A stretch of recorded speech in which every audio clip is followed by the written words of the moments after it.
Sejam bem-vindos, meus irmãos de caminhada. Hoje iniciaremos a obra As 7 Linhas da Umbanda Prefácio e Introdução, antes que as palavras existissem. O silêncio já conhecia a fé. Era o vazio fértil onde o mistério repousava, aguardando o primeiro sopro da criação. E desse sopro nasceu o chamado, o desejo de compreender a grandeza invisível da Umbanda. Uma força antiga, suave e poderosa que fala ao coração humano com a voz dos mundos sutis. Falar de Umbanda é tocar o que não tem forma, é traduzir o perfume do vento e o som da alma. Por isso, antes do livro veio a prece. Antes da escrita veio o sentimento. E no prefácio, a autora abre o coração como quem se despe do ego e se entrega ao propósito da luz. Ela conta que não escreve apenas com a mente, mas com o espírito. Cada palavra é um ponto riscado no solo invisível da fé, e o prefácio é sua oferenda, o primeiro cântico de gratidão aos guias que a conduziram até aqui. O livro é mais que obra, é ritual, é templo, é saudação. Ela recorda que cada terreiro visitado lhe ensinou algo novo, que cada guia, em sua simplicidade, lhe ofereceu uma joia espiritual, e que a Umbanda é feita disso, da sabedoria que vem do chão e da luz que desce do alto. Uma ciência divina expressa em gestos humildes. As 7 linhas que regem o universo não são apenas doutrina, são vibração, são pulsações do Criador manifestas em cores, sons e vidas. Cada linha é um raio de amor que sustenta a criação. E a autora, ao senti-las, entendeu que o livro não seria estudo, mas vivência. No prefácio, ela fala com respeito dos muitos caminhos da Umbanda, pois há quem a viva pela fé, há quem a estude pela razão e há quem a sinta pela alma. Mas todas essas formas são justas, pois toda busca sincera leva à luz. A Umbanda é uma só, ainda que se manifeste em 1000 vozes. Ela reflete de qual Umbanda falarei, e o silêncio lhe responde: fala daquela que vibra em teu coração. Assim, a autora compreende que a Umbanda não se explica apenas com palavras, mas com sentimento e reverência ao mistério. Há uma Umbanda que é raiz e memória, outra que é estrela e expansão, mas ambas se encontram no mesmo ponto de amor e caridade. É dessa união que nasce o espírito deste livro. No início, a autora fala da importância do respeito entre vertentes. Cada casa é um templo, cada dirigente um condutor de luz. Não há uma Umbanda maior ou menor, mais pura ou mais certa. Há Umbanda que vive, pulsa e transforma. Ela nos lembra que a Umbanda não foi inventada, ela foi revelada, nasceu como nasce uma flor no meio da pedra, por vontade divina, para perfumar a aridez do mundo. E quem a sente jamais esquece seu perfume. Assim como a flor, a Umbanda floresceu através de um jardineiro escolhido, Zélio Fernandino de Moraes, um jovem médium que abriu as portas do invisível, e por meio dele, o caboclo das 7 encruzilhadas veio anunciar uma nova aurora espiritual, a aurora do amor sem distinção. A autora narra com ternura esse instante sagrado, o momento em que o plano espiritual se fez palavra humana. Não haverá caminhos fechados para mim, disse o caboclo. E com essa frase, a história da fé se reescreveu no coração do Brasil. Ela conta que, naquele instante, o mundo espiritual se curvou em bênção, porque um novo templo havia sido fundado, não de tijolos e colunas, mas de fé e compaixão.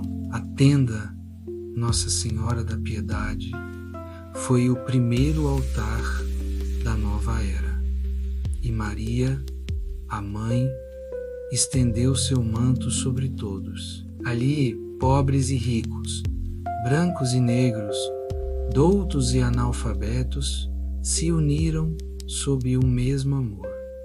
Umbanda nascia como um abraço universal, e o caboclo, com voz firme e doce, inaugurava a era da caridade. A autora escreve sobre o tempo em que a Umbanda era apenas sussurro e resistência, sobre os dias de perseguição e desprezo, mas também sobre a força dos que mantiveram acesa a chama nas sombras da incompreensão, pois a fé verdadeira não precisa de aplausos, apenas de constância. No prefácio, ela agradece aos que vieram antes dela, aos guias, aos médiuns, aos dirigentes e aos caboclos de cada terreiro.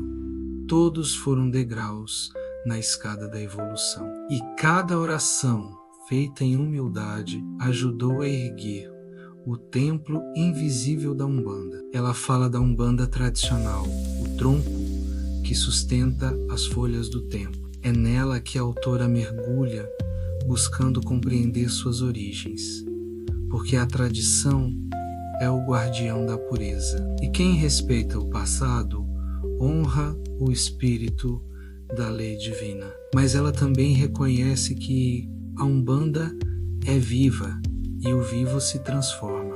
Por isso, cada geração deve aprender e renovar sem perder a raiz, como o rio que corre, mas nunca esquece a nascente. Assim deve ser a fé, movimento e memória. A autora revela que não quer apenas ensinar, mas despertar, que o livro não é um manual, é um espelho. E quem o lê com um coração verá refletida sua própria luz interior, pois compreender a Umbanda é recordar-se de si mesmo. No prefácio, ela fala do amor como primeiro fundamento. Sem amor, não há mediunidade, nem guia, nem linha. O amor é a força que une orixás, espíritos e filhos de fé. É o axé que tudo alimenta. Depois, ela fala da humildade, a pedra angular do templo espiritual, pois sem humildade, até a luz se torna sombra. A verdadeira força da Umbanda está na simplicidade, no sorriso que cura, na palavra que acolhe, no gesto que levanta. Ela lembra que a Umbanda nasceu entre os simples, não em palácios, mas em casas modestas, porque o divino não escolhe títulos, escolhe corações dispostos a servir. E a caridade é o perfume que o Espírito deixa por onde passa. A autora reflete sobre o poder da fé em tempos de descrença. Em meio ao barulho do mundo, a Umbanda é o silêncio que acalma. É o tambor que desperta a alma e recorda o propósito. É o eco do Criador chamando seus filhos de volta ao lar. Ela fala sobre os 4 pilares que sustentam a doutrina sagrada: amor, humildade, caridade e fé. Esses são os portais que abrem o coração para o entendimento das 7 linhas, e é sobre eles que o livro se ergue. No prefácio, a gratidão pelos mestres espirituais, pelos caboclos que ensinam coragem, pelos pretos velhos que ensinam paciência, pelas crianças que ensinam pureza e por todos os espíritos de luz que trabalham para a harmonia dos mundos. A autora sente que escrever este livro é missão, não escolha. E missão é entrega, é renúncia e alegria, porque quem serve à luz, serve com o coração inteiro. E o maior dom do médium é o de ser instrumento do amor. Ela conta que a Umbanda é feita de encontros, do encontro entre o homem e o orixá, entre o guia e o filho, entre a matéria e o espírito. Cada consulta, cada passe, cada canto é um laço de energia divina. Umbanda é rede viva de amor e propósito. O prefácio se encerra como uma saudação. Laroye, Saravá, Axé. Essas palavras não são apenas sons, são chaves vibratórias. Cada uma abre um portal de força e comunhão com um todo, e assim, com reverência, a autora inicia a introdução. Agora ela fala da história da fé que nasceu em 1908 e se espalhou como luz sobre o Brasil, uma fé que carrega o espírito de um povo e o abraço do mundo espiritual. Umbanda é herança divina, escrita no coração da terra. Ela começa pela figura de Zélio, o jovem médium. Sua cura milagrosa foi o primeiro sinal do chamado. Paralisado sem causa, voltou a andar pela força da fé. E aquele passo foi o primeiro passo da Umbanda sobre o solo do mundo. Zélio não sabia, mas sua cura era o anúncio de uma nova vibração na terra. O corpo se libertou da paralisia e a alma se abriu como flor de lótus. Nos olhos do jovem brilhava uma certeza. Algo maior o chamava. Era o som do tambor invisível batendo dentro do peito. Naquela noite, o ar tinha densidade de 1000 orações. O salão da Federação Espírita estava repleto de espectadores curiosos. Zélio sentia o coração tomado por uma força doce e irresistível.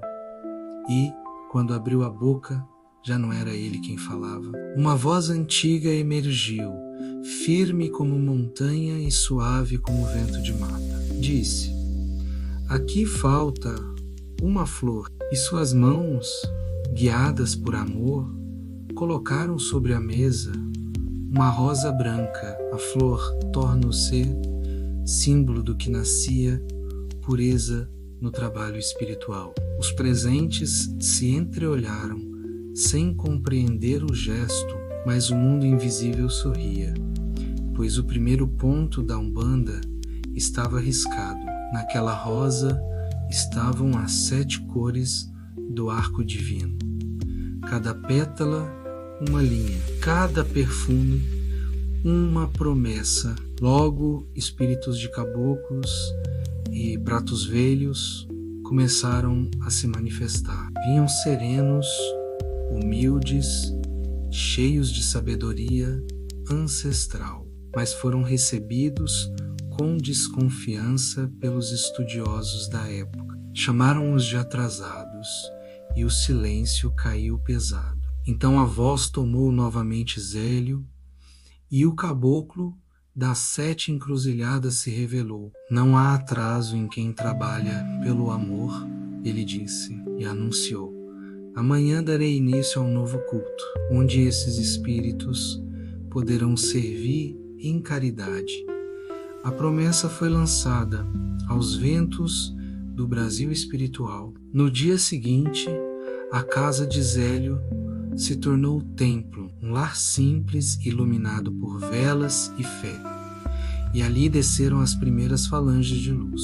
Caboclos, pretos velhos, crianças e guardiões se apresentaram à humanidade. O caboclo das 7 encruzilhadas abriu a gira com voz firme: "Todos que vierem em nome de Deus serão recebidos." Não havia distinção de cor, credo ou posição. O templo nascia como escola do amor universal. Entre os presentes, uma emoção percorreu os corpos. Uns choravam, outros sorriam, todos sentiam o mesmo calor no coração. Era a energia da Umbanda descendo em ondas douradas.